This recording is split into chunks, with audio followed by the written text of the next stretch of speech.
लंबा सफ़र है ये, लेकिन ऐसे लगता है अभी कल ही की बात हो और सब कुछ अभी शुरू हुआ, अभी ही सेटल हो गए। और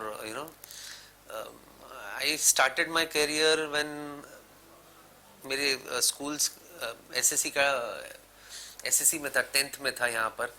तब से मेरा ये एक्टिंग का करियर शुरू हुआ, एक्सीडेंटली हुआ है बिल्कुल।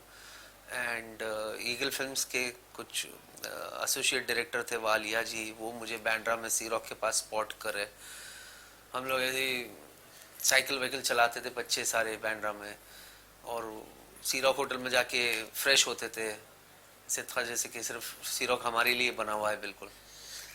तो वहाँ का जो दरबान था वो हमेशा हमारे पीछे भागता था, डांटता था, भगाता था हमें। तो हम सारे बच्चे 14 ईयर्स, 13 ईयर्स, 12 ईयर्स, तो हम सब लड़ने लग गए थे उनके साथ। तो उस वक्त वालिया ने मुझे वहाँ स्पॉट किया। सीरा होटल में डबिंग स्टूडियो हुआ करता था, preview theatre and dubbing studio. तो ईगल फिल्म्स की जाल फिल्म की डबिंग चल रही थी उस वक्त वहाँ पर। तो उन्होंने देखा और कहा कि भाई आप, तुम एक कार्ड दिया, वो लिखे तुम्हारे पेरेंट्स को बोलना ये नंबर पे फ़ोन करो, ऑडिशन के लिए आई। ये है 84 85 की बात है। तो उस वक्त सिर्फ दूरदर्शन चैनल हुआ करता था और कुछ था नहीं। और एंट्री ऑन इन टेलीविज़न या फिल्म लाइन बहुत ही मुश्किल बात थी वहाँ पे। काफ़ी, मैं घर पर जाके जब मैंने अपने पापा को बताया तो उन्होंने कहा बेटा ये सब कोई फ्रॉड होगा, ये सब पैसे लूटने के चक्कर में ये बच्चों को देख के कि उनके दिल में कुछ आ जाए तो फिर वो माँ बाप के पास जिद करे और फिर इनसे पैसे लूट ले वो। नहीं नहीं, हाँ हाँ, नहीं नहीं। तो मम्मी ने कहा लेके तो जाओ, एक बार देख तो लो। तो हम गए वो ऑफिस में, तो उस दिन कुछ 40-50 बच्चे थे, ऑडिशन के लिए थे।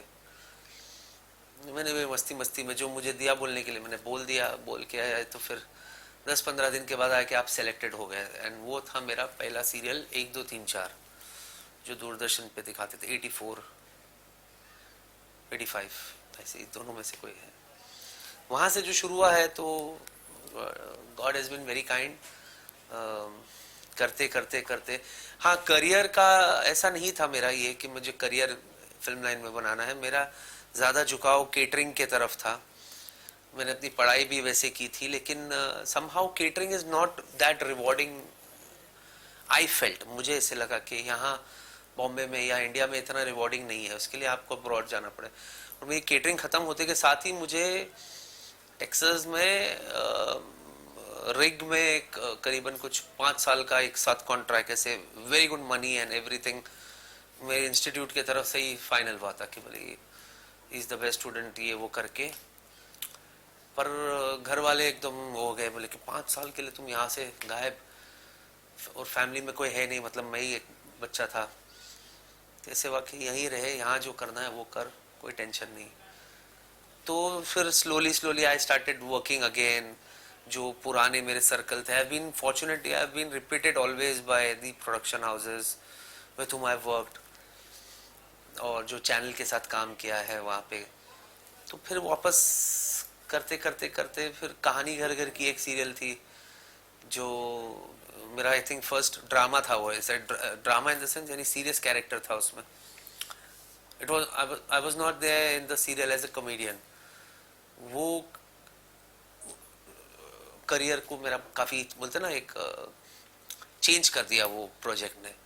वहाँ से एज एन सीजन्ड एक्टर बोलो या सीरियस एक्टर बोलो या एक्टर बोलो, या people started taking me seriously कि नहीं यार ये काम आता है बंदे को। एंड वहाँ से मेरा वो करियर बना। फिल्में मैंने ईगल फिल्म्स वालों की ही फिल्म थी शिकारी, वहाँ से उनका स्टार्ट किया था।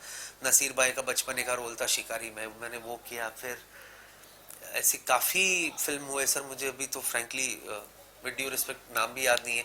प्रोमिनेंट फिल्म्स रहे, जोरू का गुलाम चीची भैया के साथ, गोविंदा जी के साथ, जोश किया, चमत्कार किया शाहरुख के साथ, डो नॉट डिस्टर्ब किया गोविंदा के साथ, 30 मार खान, शॉर्टकट, ऐसी काफ़ी फिल्म। एक मराठी फिल्म मैंने प्रोड्यूस भी की, मन पाकरू पाकरू, सचिन जी के साथ। तो फिल्में सब करके अभी टेलीविज़न चुपचाप कोने में कर रहा हूँ। I really can't comment on this कि ट्रेनिंग ज़रूरत है, उस ट्रेनिंग की ज़रूरी है या नहीं है। पर सी आई डेंट मेरे सब, मुझे शौक बहुत था फिल्मों का। मैं ब्लैक एंड वाइट फिल्में बहुत देखता हूँ आज भी। आई थिंक मेरे पास जो कलेक्शन है किसी के पास कलेक्शन नहीं होगा। मैं मैंने महमूद साहब को पढ़ा है, ऐसे रीड किया है उनको। अगर मुझ में एक्टिंग का शौक है तो it's because of one actor, that is mister Mahmood. उनका बहुत बड़ा फैन हूँ मैं बहुत लकी हूँ कि मैं उनके साथ काम भी मुझे करने का मौका मिला। उन्होंने उनकी लास्ट फिल्म थी जो अपने बेटे के लिए उन्होंने बनाई थी, दुश्मन दुनिया का। उसमें मैं नेगेटिव रोल था मेरा। तो मुझे याद है मैं जितने दिन भी उनके साथ रहा, जितने दिन भी उनके साथ काम किया, तो मैं बस उनको ही देखता रहता था कि उनके आँख कैसे है, कान कैसे है, नाक कैसे है, वो हाथ कैसे रखते हैं, वो बैठते कैसा है, वो उनके हर चाल को, मतलब मेरे लिए और कोई एक्टर नहीं है सिवाय महमूद के। तो मैंने उनकी फिल्में देख देख के, उनकी टाइमिंग, और जॉनी वॉकर साहब की फिल्में, ब्लैक एंड वाइट की फिल्म, ये सारे एक्टर्स जो ब्लैक एंड वाइट के थे, मेरे हिसाब से ये आज के एक्टर्स से कई गुना अच्छे एक्टर्स थे। तो उनको स्टडी कर करके मैंने जो कुछ भी सीखा है, फिर करते करते और गलतियां भी की, और डायरेक्टर्स, अच्छे डायरेक्टर्स मिले। I was very fortunate. मैं आई वर्कड विद गोगी आनंद साहब। एक दूरदर्शन का सीरियल था बालाजी का ही, इतिहास। तो उन्होंने what is acting, what is timing, what is actually acting क्या है, उसके बारे में उन्होंने मुझे वो ट्रेनिंग मुझे मिली। तो मेरा ज्यादा झुकाव स्टार बनना या ग्लैमर या जो एक बोलते ना एक्टर बनने के बाद जो बेनिफिट्स मिलते, उसकी तरफ ज्यादा नहीं था। मेरा ज्यादा झुकाव काम करने का था। मेरा ज्यादा झुकाव, एक होता ना कि अगर मैं एक रेस्टोरेंट चालू करता हूँ तो काफी लोग होते हैं, उसका खाना अच्छा नहीं होता लेकिन डेकोर बहुत अच्छा होता है। मेरा केस अलग था। मेरा खाने की तरफ मैंने तवज्जो ज्यादा दी, बजाय कि डेकोरेशन और पीआर वर्क, और मैं इसमें बैठूंगा, मैं उसमें बैठूंगा।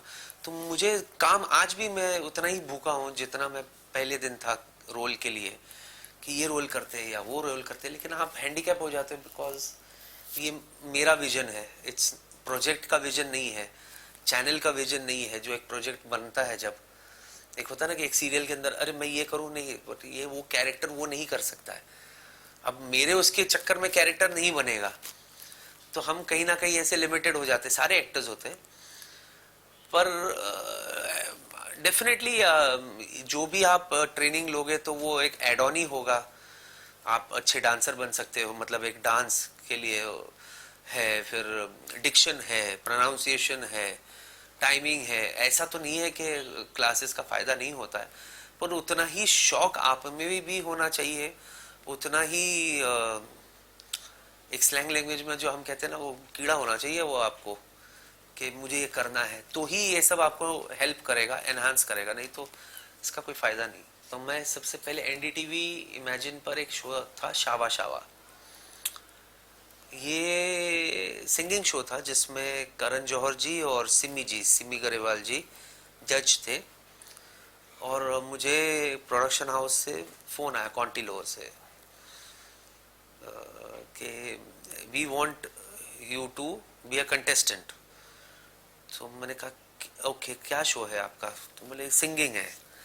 तो मेरा बॉस, मैं एक बार डांस भी ट्राई कर लूँ, एक बार एक्शन भी कर लूँ, एक बार कुछ भी कर लूँ, लेकिन सिंगिंग तो दूर दूर तक औरंगजेब हूँ मैं गाने में।